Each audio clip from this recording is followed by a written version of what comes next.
வெற்றிலை வராகி தாயின் வெற்றி வாக்கு இது. என் தங்கமே, எனக்கு பிடித்த இந்த கிழங்கை தொட்டு உன் வேண்டுதலை நீ வைத்து விட்டாயல்லவா? இன்னும் சற்று நேரத்தில் நீ முகம் மலரும் செய்தி ஒன்று நடக்கப் போகிறது. சந்தோஷமாக இரு என் குழந்தையே. கல் உடைந்து சிலையாக வேண்டுமானால் உளி அடிபட்டுத்தான் ஆக வேண்டும். பிறர் நன்மை பெற வேண்டுமானால் நாம் கஷ்டப்பட்டுத்தான் ஆக வேண்டும். நீண்ட இரும்பு கம்பியாக இருந்த ஒன்றை துண்டாக வெட்டி உளியாக்கி பயன்படுத்துவதைப் போல பிரபஞ்சத்தில் பஞ்சபூதங்களாய் இருந்த உன்னை மானுடனாய் கடவுள் பிறக்க வைத்தது அவன் தன் தேவைகளை உன்னை வைத்து பூர்த்தி செய்து கொள்ளவே. நாம் பயன்படுத்துகின்ற அழகு சாதனம் முதல் அணிந்து கொள்ளும் நகைகள், கட்டுகிற கடிகாரம் உட்பட அனைத்துமே அடிப்பட்டதால் உருவானவை. அனுபவிக்க மட்டுமே நமக்கு விதிக்கப்பட்டு இருக்கிறது. எதற்காக என்று கேள்வி கேட்க நமக்கு உரிமை இல்லை. கேட்டாலும் இறைவன் நம்மை விட மாட்டான். எதற்காகவோ இந்த கஷ்டத்தை கடவுள் நமக்கு அனுமதித்து இருக்கிறார் என நினைத்து சகித்துக்கொள். அதிலும் சந்தோஷம் இருக்கத்தான் செய்கிறது. உன்னுடைய குருவான என்னை நீ நன்றாக நினைவில் வைத்துக்கொள். உன் கற்பனைக்கு எட்டாத வகையில் நீ விரைவில் வெற்றி பெறுவாய். என்னை முழுவதுமாக நம்பு. உன்னுடைய கோரிக்கைகளை நிறைவேற்றவே உன் அன்னையான நான் இங்கு இருக்கிறேன். என்னை முழுவதுமாக நம்பி முடிந்த அளவு அமைதியாக இருந்தால் கஷ்டங்கள் அனுபவிப்பது பெரிதளவில் தெரியாமலேயே நீ விரைவில் வெற்றி பெறுவாய். அப்படி இல்லாமல் சற்று நம்பிக்கை தளர்ந்து நீ காணப்படும்போது அதனால் வரும் துன்பங்களை தாங்க முடியாமல் நீ வேதனைப்படுகிறாய்.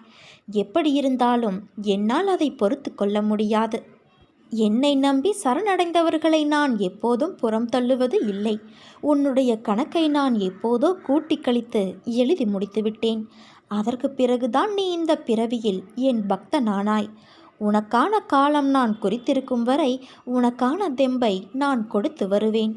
எப்படி இருந்தாலும் நீ காப்பாற்றப்படுவாய். என்னை முழு மெய்சிலிர்ப்போடு, நன்றியோடு, ஆனந்த கண்ணீரோடு நீ நினைத்து பார்க்கும் நாள் வெகு தொலைவில் இல்லை. அப்போது நீ பட்ட கஷ்டங்கள் எதுவும் உனக்கு நினைவிருக்காது குழந்தையே. யார் யார் எதை எதை வேண்டிக் கொள்கிறார்களோ அதையெல்லாம் பூர்த்தி செய்யக்கூடியவள் உன் அன்னையான நான். ஆனால் பக்தரோ மாறாத நம்பிக்கையோடு என் மீது நம்பிக்கை வைத்து பூஜிக்க வேண்டும்.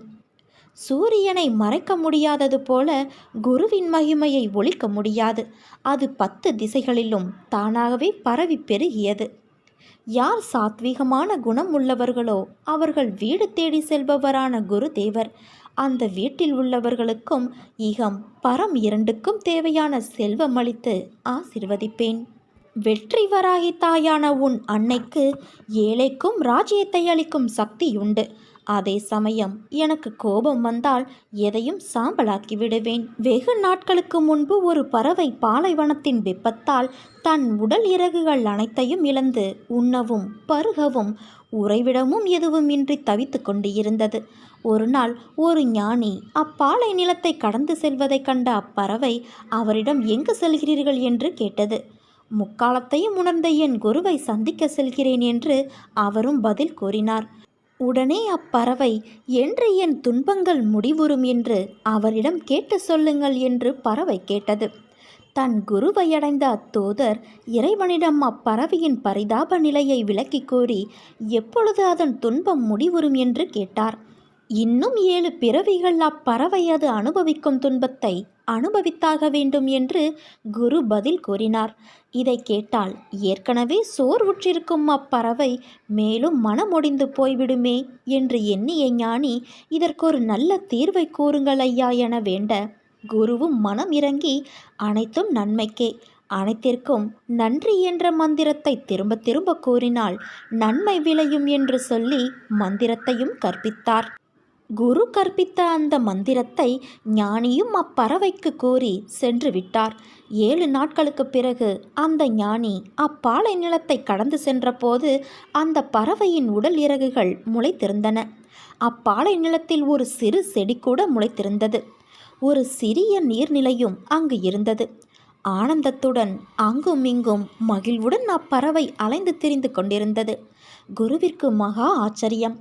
7 பிறவிகளுக்கு இன்பமே இல்லை என குரு கூறினாரே, எப்படி இது சாத்தியமென எண்ணி குருவிடம் கேள்வியை கேட்டபோது அவர் கூறிய பதில் என்ன தெரியுமா?